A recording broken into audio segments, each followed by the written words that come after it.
Bien, buenas tardes. Les agradezco la invitación a Lucho y a mis queridos hermanos y amigos de Concepción. Ahora estoy hablando desde Ovalle, donde en la gracia de Dios nos vamos a radicar este 2021 con Connie a capear lo que queda de la pandemia. Así que estamos a 1000 kilómetros de distancia, pero muy contentos de estar nuevamente con ustedes para hablar de un tema, de un problema general que vengo, sobre el cual quiero reflexionar este año. No voy a reflexionar este año sobre este tema con ustedes, pero quiero decir que este es mi interés como personal de este año, que es examinar o evaluar lo que llamaríamos la experiencia en el desierto.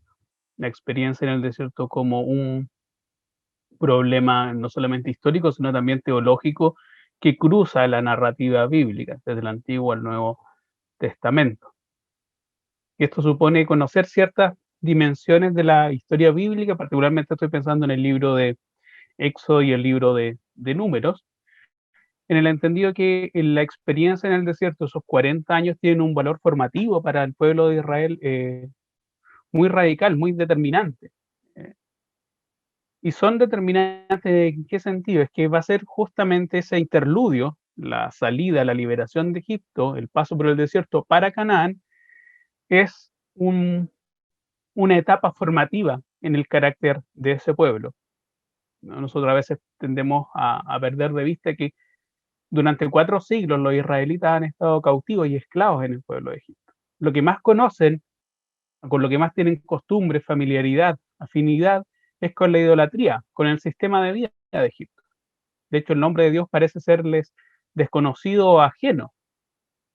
Y es la experiencia del desierto, sugeriría yo, donde ellos van a dejar o intentar dejar fuera estas costumbres que portan y transformarse en pueblo de Dios. Es un espacio intermedio antes de llegar a la tierra prometida, antes de llegar a Canaán, donde van a aprender, van a ejercer este espacio de aprendizaje para convertirse en pueblo de Dios. ¿Y por qué el desierto es importante? Porque es un lugar, yo soy del norte, entonces lo conozco de buena manera, es un lugar de privación, de dificultad y de adversidad que revela de alguna manera quiénes realmente somos. El desierto como espacio de adversidad pone en evidencia lo que hay en nuestros corazones, al poner en evidencia nuestra pequeñez, nuestra fragilidad, cosas que no estaríamos dispuestos a asumir de nosotros mismos en tiempos de abundancia, en tiempos de sosiego, en tiempos buenos. eh, en el momento de la prueba del desierto se revelan, aparecen con una nitidez que incluso puede terminar abochornándonos o avergonzándonos. Cuando todo marcha bien, estas dimensiones ocultas de nuestra personalidad, de nuestros corazones, no se demuestran, no quedan tan a la luz. En el desierto, de alguna manera, la adversidad revela lo que hay de nuestros corazones. ¿Y en qué sentido esto podría ser relevante para nosotros ya pensando en el 2021? Es que de alguna manera la narrativa del aprendizaje del desierto, de esa generación que aunque fue liberada de la opresión de Egipto, no terminó instalándose en la tierra prometida, salvo un par de personajes y sus familias, es que el mismo Pedro, el mismo apóstol Pablo, perdón, en Corintios, revela que esta historia ha quedado como un arquetipo de lo que no deberíamos ser, ha quedado para nuestro aprendizaje, esto ha quedado ahí en la narrativa bíblica para que nosotros aprendiésemos, han quedado ahí literalmente para amonestarnos a nosotros, a los que han alcanzado el fin de los siglos, como un ejemplo que conlleva una lección. Es como un espejo en el cual podríamos de alguna manera mirarnos a nosotros mismos y caer en cuenta que en realidad no somos mejores que el pueblo de Israel. En situaciones similares, tal vez nuestros corazones responderían de manera muy parecida y esa arrogancia de decir, no, nosotros no seríamos como el pueblo de Israel, se revela inmediatamente como una pura ilusión desde la comodidad. Si ha quedado escrito, dice Pablo, es porque esa historia encierra una lección. En realidad, lo que yo he descubierto es que encierra un, un conjunto de lecciones, dentro de las cuales me voy a enfocar en una que voy a llamar, tal vez un poco dramáticamente, el síndrome de Egipto. Hoy quiero hablar sobre el síndrome de Egipto.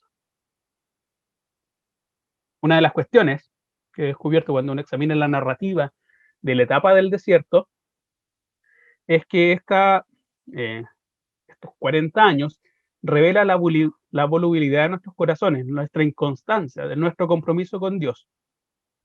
Un síndrome, lo sabe Luis, lo saben cualquier persona del área de la salud, es un conjunto de síntomas que caracterizan una enfermedad o un estado determinado, son un conjunto de signos o fenómenos que revelan una situación generalmente negativa. Me parece que en el Nuevo Testamento el quien por primera vez constató lo que vamos a llamar acá el síndrome de Egipto es Esteban en ese discurso brillante de Hechos, el capítulo 7.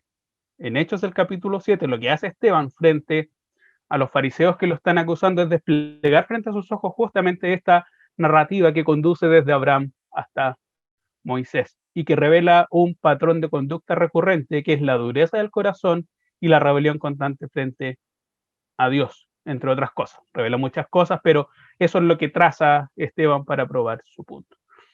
Y en la mitad de su discurso, particularmente en el versículo 39 de Hechos 7, Esteban va a decir lo siguiente respecto a Moisés y los mandamientos, que nuestros padres no quisieron obedecer, sino que le desecharon y en sus corazones se volvieron a Egipto.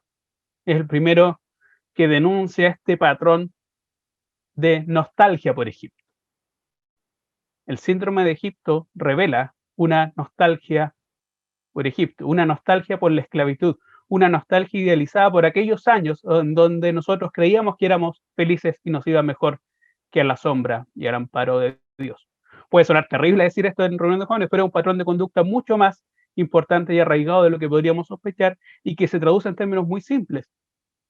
Varios de nosotros conocemos muchos hermanos que estuvieron en una reunión de jóvenes y que esa nostalgia por Egipto los hizo justamente de tanto idealizar ese momento precristiano, se vuelven atrás.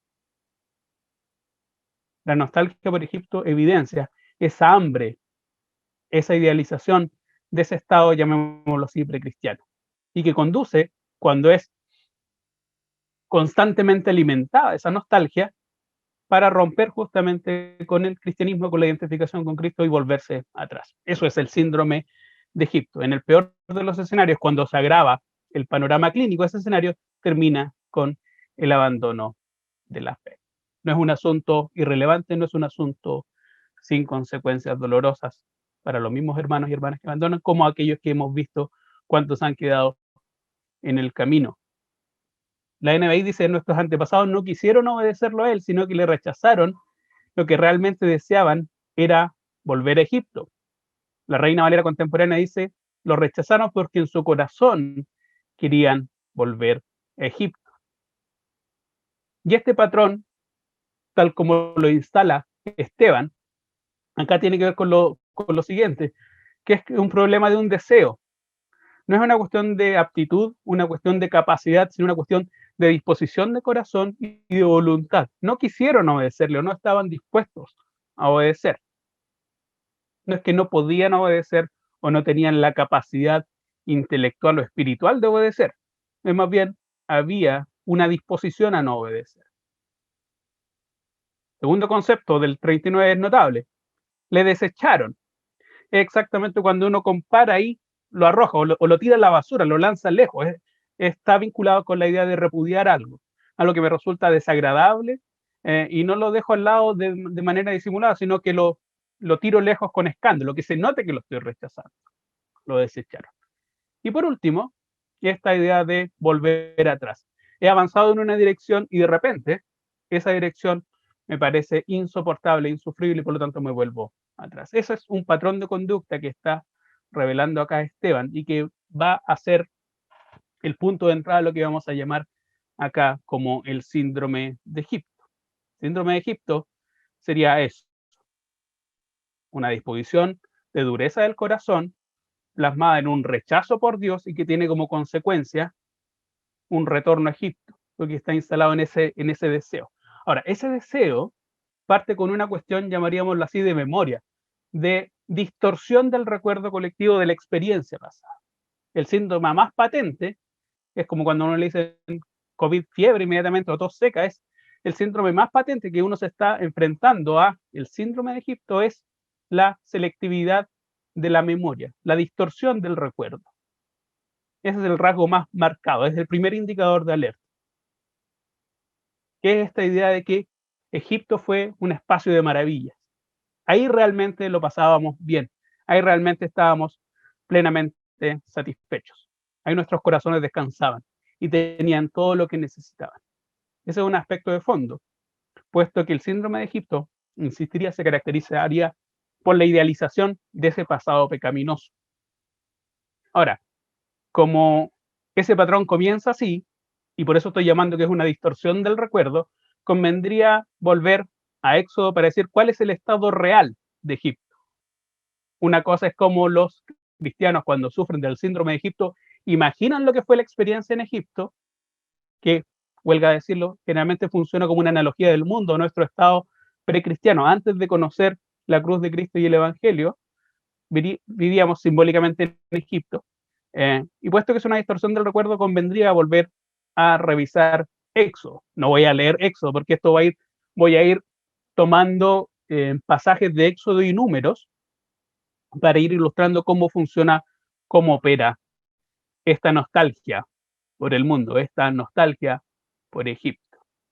Sintomáticamente, cuando uno abre Éxodo, el primer capítulo comienza con las desventuras, la opresión y las penurias de los israelitas en Egipto. Y esto es lo primero que nos debería sorprender.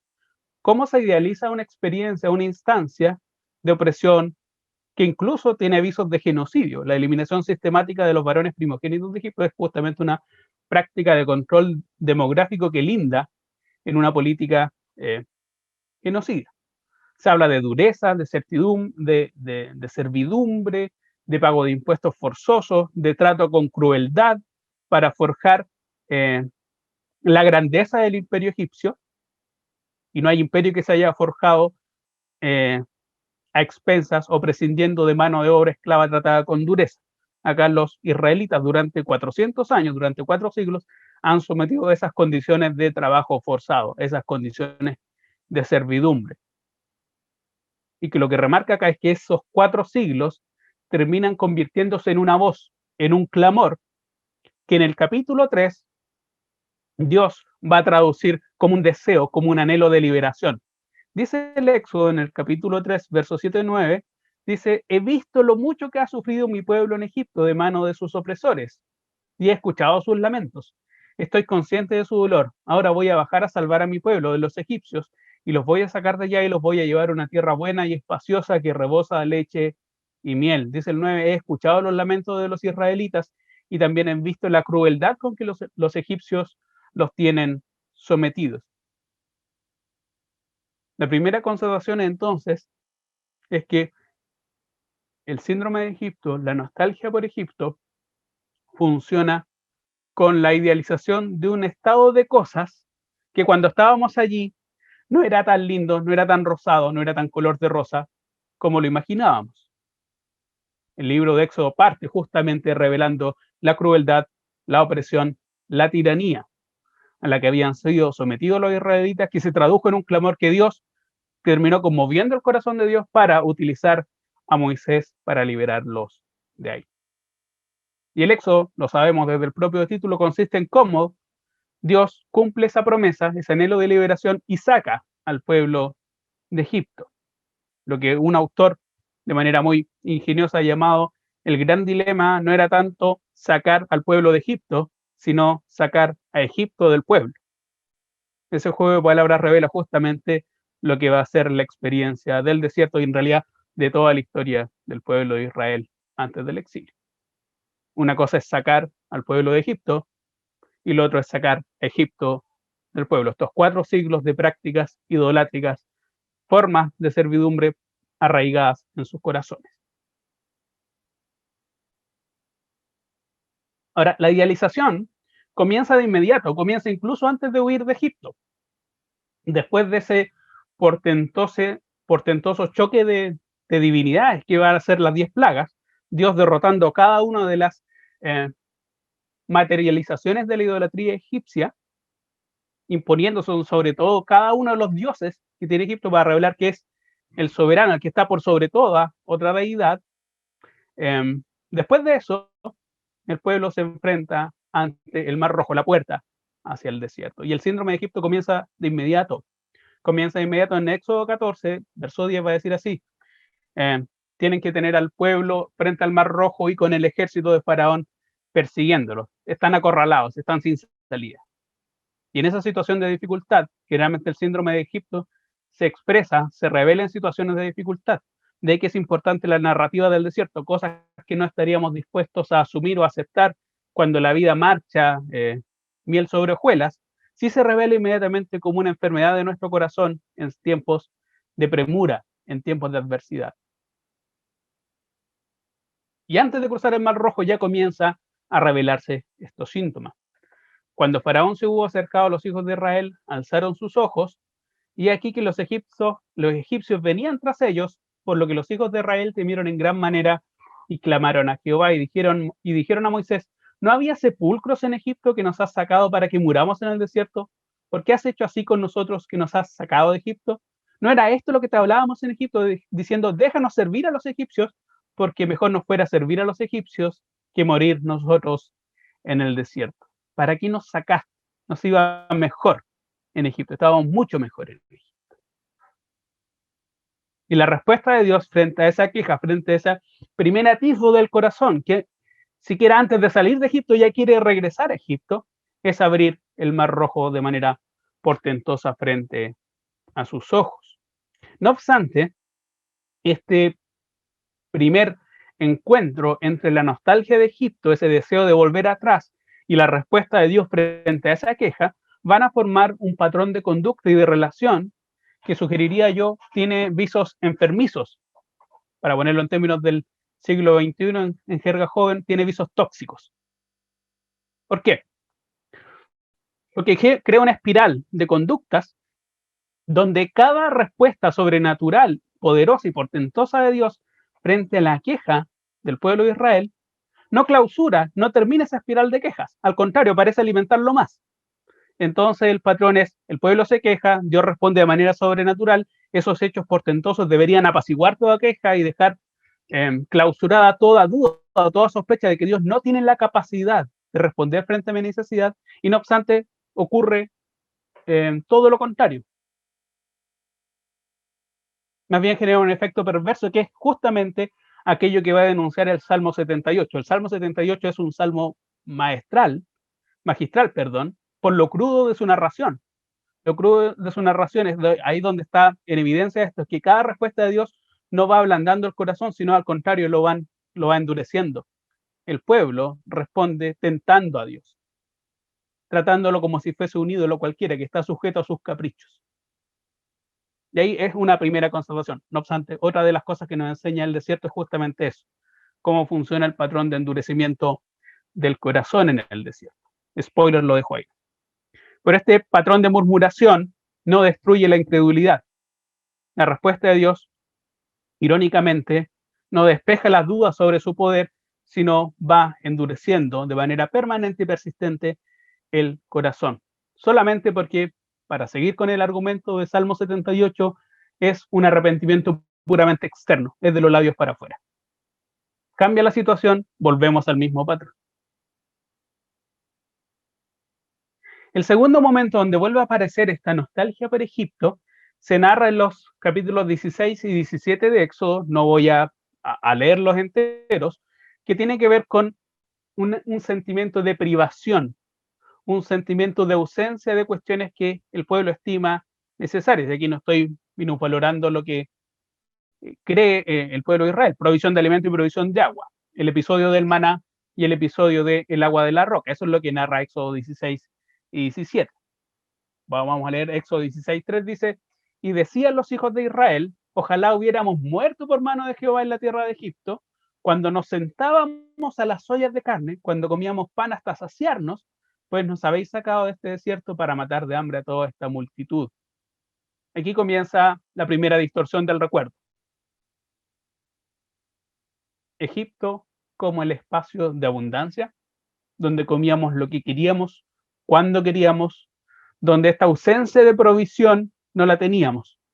El mundo nos proporcionaba todo y satisfacía cada uno de nuestros anhelos. En Egipto estábamos a manos llenas. Nos sentábamos a las ollas. Mire, la imagen de fastuosidad que ponen los israelitas ante sus ojos. Sobra la comida. Cualquiera sabe que no era así. Por eso es distorsión del recuerdo. Los historiadores tenemos un entrenamiento cotidiano para cotejar fuentes, para decir, esto es distorsión del recuerdo, esto es lo que realmente ocurrió. Pues bien, aquí uno puede hablar de un caso de distorsión del recuerdo. Nos sentábamos a ollas llenas, comíamos pan hasta saciarnos. Mira qué lindo, qué maravilloso, qué glorioso era Egipto. Y ahora estamos acá, muertos de hambre en el desierto. Para eso mejor no hubiésemos salido. Y la respuesta de Dios frente a esta queja es la provisión del maná. Proveer alimento cotidiano, basta la provisión día a día para satisfacer ese deseo. Es un deseo genuino por lo pronto. Lo mismo pasa respecto al agua. Y respecto al agua, en el versículo 17, nuevamente en boca del pueblo de Israel aparece esta figura de idealización de la vida en Egipto. Dice el versículo 3 del capítulo 17, así que el pueblo allí tuvo sed y murmuró contra Moisés y dijo, ¿por qué nos hiciste subir de Egipto para matarnos de sed a nosotros, a nuestros hijos y a nuestros ganados?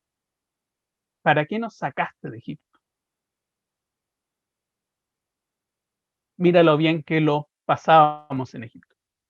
Teníamos toda la provisión que deseábamos. Distorsión del recuerdo. Y sin embargo, lo sabemos nosotros, la provisión de maná y la provisión de agua, incluso desde una roca en medio del desierto,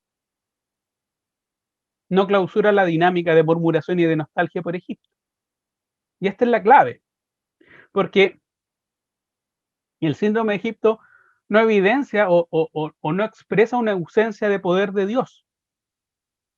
El poder de Dios se despliega frente a estas murmuraciones. Dios no responde con silencio, Dios responde con acciones sobrenaturales que deberían disipar cualquier duda. Y no obstante, el poder de Dios desplegado de forma patente, de forma que no debería dar lugar a dudas, no basta para impedir que el corazón humano, que el corazón del pueblo siga deseando ese lugar de esclavitud y que lo continúe idealizando. La idealización de Egipto. Ya no es la crueldad, ya no es el genocidio, ya no es la explotación laboral, ya no son las penurias, es el lugar donde estábamos bien, donde no nos faltaba nada, donde comíamos. 4 siglos de opresión que se diluyen y donde el poder de Dios no significa nada. Ahora, no se acaba ahí, y esto es lo que quiero señalar, que la respuesta frente a la murmuración por ausencia de comida, que da lugar a la provisión de maná, y la ausencia frente a la provisión de líquido, de agua, que Dios responde prodigiosamente con el agua de la roca, no dejan las críticas ahí y las apaga. No es la última vez que el pueblo va a criticar y cuestionar la provisión de Dios y va a idealizar la experiencia de Egipto. Tal vez el libro que lo retrata con mayor claridad, con mayor elocuencia, con mayor detalle, va a ser justamente el libro de Números. Números es un libro para algunos muy aburrido, pero que refleja justamente la experiencia de Israel en el desierto, donde se narra con lujo detalles. Y este patrón de comportamiento, idealizar Egipto, va revelando nuevos síntomas. La enfermedad de alguna manera se vuelve más grave. Van apareciendo nuevos visos, nuevos efectos secundarios. Y esto es lo que hace el libro de Números. En Números 11, el pueblo vuelve a quejarse por provisión de comida. Ya no por provisión de comida. Se comienza a quejar porque la provisión que Dios le había dado no le parece suficiente. Números 11, vuelve a aparecer ese patrón de nostalgia. Aquí es más fantástico aún. Dice el versículo 4 de Números 11, y la primera parte del versículo 4 es clave, porque evidencia un cambio, un agravamiento del cuadro patológico. Dice, y la gente extranjera que se mezcló con ellos tuvo un vivo deseo, y los hijos de Israel también volvieron a llorar y dijeron, ¿quién nos diera de comer carne? Nos acordamos del pescado que comíamos en Egipto de balde, de los pepinos, de los melones, los puerros, las cebollas y los ajos. Y ahora nuestra alma se seca, pues nada sino este maná ven nuestros ojos. Nuevamente el mismo patrón de idealización de Egipto. Hasta las cebollas de Egipto, hasta los ajos de Egipto parecen más atractivos que la experiencia de la liberación. Incluso deseo ser esclavo en Egipto, pero seguir comiendo melones y cebollas, que ser libre en el desierto, gozando de la provisión de Dios. Acá son dos dinámicas distintas las que se van a evidenciar en este pasaje. Por eso, aun cuando el reclamo, esta idealización o nostalgia por la esclavitud, parezca ser similar, que si lo es en algún punto, hay dos cuestiones que se deslizan que la hacen singularmente distinta.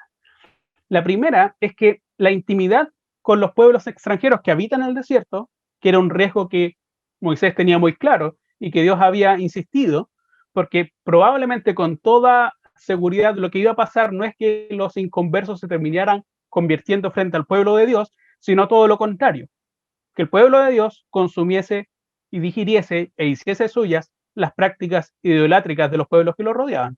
Y es exactamente el patrón de conducta que también revela el desierto. El desierto del espacio también donde revela nuestra idolatría. También, spoiler, de otra dimensión que nos enseña la experiencia del desierto. No es que nosotros conformemos al mundo para nosotros, sino el riesgo es mucho más evidente y termina generalmente materializándose así en que nuestro corazón y nuestros deseos se adapten al mundo.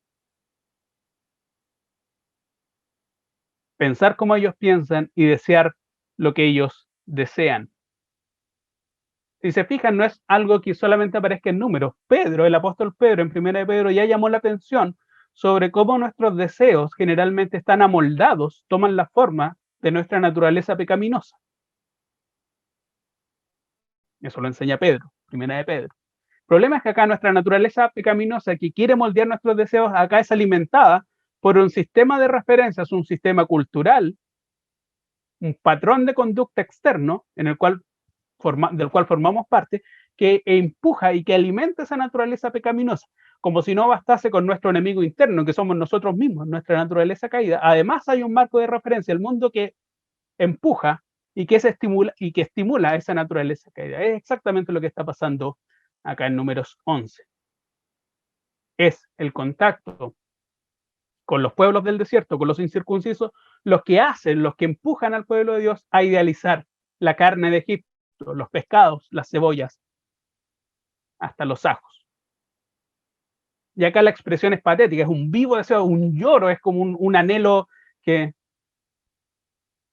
si tan solo mi vida, mi mundo a cambio, mi fortuna a cambio de un ajo y de un melón de Egipto. Es un deseo que está insuflado, que está alimentado por la interacción con el mundo inconverso. Ahora, lo interesante, y este es un cambio, un giro muy ilustrativo de Números 11, es que este deseo no solamente lleva nuevamente a idealizar Egipto, sino también lleva a menospreciar la provisión de Dios. En el capítulo 21, voy a ir más rápido, el versículo 21 aparece una expresión, dice, detestamos este alimento tan miserable, dice la Biblia latinoamericana, respecto al maná. La queja del maná, esa provisión es que ya nos satisface. Y no solamente nos satisface, sino que lo detestamos, porque es miserable. Las palabras acá en hebreo es sin valor, no tiene ningún valor. Esta provisión sobrenatural de Dios en el desierto no tiene ningún valor. Lo que tiene valor, imagínese esta cosa, un alimento que no se corrompe, que cotidianamente, que es gratis, que tiene una multitud de nutrientes, que es plenamente capaz de satisfacer nuestra necesidad en el desierto, no vale nada. Y lo que vale todo es el ajo y las cebollas de Egipto. Y nuestro corazón, dice acá en Números 21, está hastiado, lo odia. No solamente me parece, lo detesto, no quiero verlo nunca más. Para ponerlo en términos chilenos, estoy chato del maná. Estoy chato de Dios y de su provisión. Estoy hastiado, lo detesto, lo odio directamente. Ya no solamente la idealización de Egipto, de las cebollas y de los ajos y de los pepinos de Egipto, es también el hastío y el aborrecimiento y el desprecio por la provisión de Dios. Por eso decía que en Números el cuadro se agrava respecto al síndrome de Egipto. En el capítulo 14, este deseo se intenta convertir en práctica, porque hay una rebelión. Dice el capítulo 14, se quejaron contra Moisés, versículo 2, y contaron todos los hijos de Israel y les dijo toda la multitud, Ojalá muriéramos en la tierra de Egipto o en este desierto, ojalá muriéramos. ¿Por qué nos trae Jehová a esta tierra para caer a espada y que nuestras mujeres y nuestros niños sean por presa?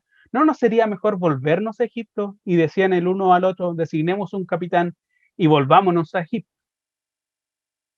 El deseo de volver a Egipto en muchas partes, en muchos aspectos, termina convirtiéndose en un alejamiento, en un retorno literal y efectivo a Egipto.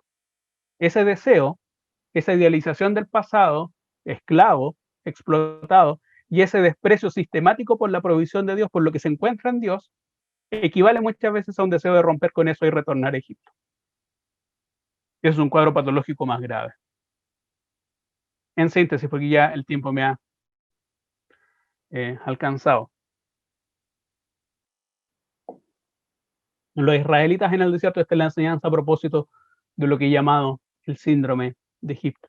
Estaban tan obsesionados con lo que se les había negado que olvidaron lo que efectivamente de positivo se les había dado. Y cada vez que hacemos eso, si anhelamos lo que desearíamos tener, eso nos lleva como un efecto de desplazamiento a ignorar lo que hemos recibido. Se olvidan los poderosos actos de liberación, se desecha la prueba de su presencia, de provisión y de protección. Deuteronomio 29, cuando va terminando ya el Pentateuco, dice: os he traído 40 años en el desierto y vuestros vestidos no se han envejecido sobre vosotros, ni vuestro calzado se ha envejecido sobre vuestro pie. Provisión sobrenatural para pasar en el desierto. De hecho, incluso la misma experiencia del desierto fue obra de gracia de Dios, porque al inicio de Éxodo dice: si tomo el camino corto, a la primera batalla el corazón del pueblo va a desfallecer. Incluso la experiencia del desierto es considerada por Dios inicialmente como una muestra de su gracia. Después, frente a la dureza del corazón, se transforma en un escenario de prueba. Pero inicialmente, incluso la experiencia del desierto es un experimento de gracia de Dios. Es un camino un poco más largo, pero que va a eludir la confrontación, la batalla. Y eso va a generar que el corazón del pueblo desfallezca. Hermanos, hermanas, para ir terminando, no hay nada bueno allá atrás. Lo pasado ya es suficiente, ¿no?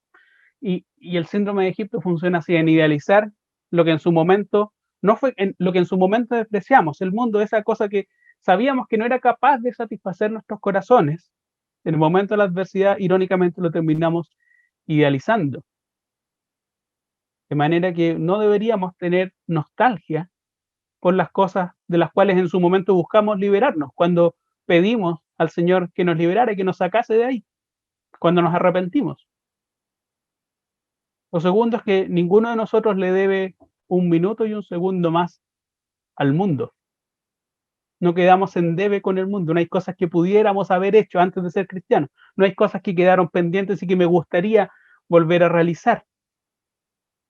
Eso es lo que dice Pedro. Voy a finalizar con dos citas. Pedro lo va a decir en 1 de Pedro, en el capítulo 4. Ustedes ya han vivido lo suficiente como personas que no creen en Dios. Basta ya el tiempo pasado para haber hecho lo que agradaba a los gentiles.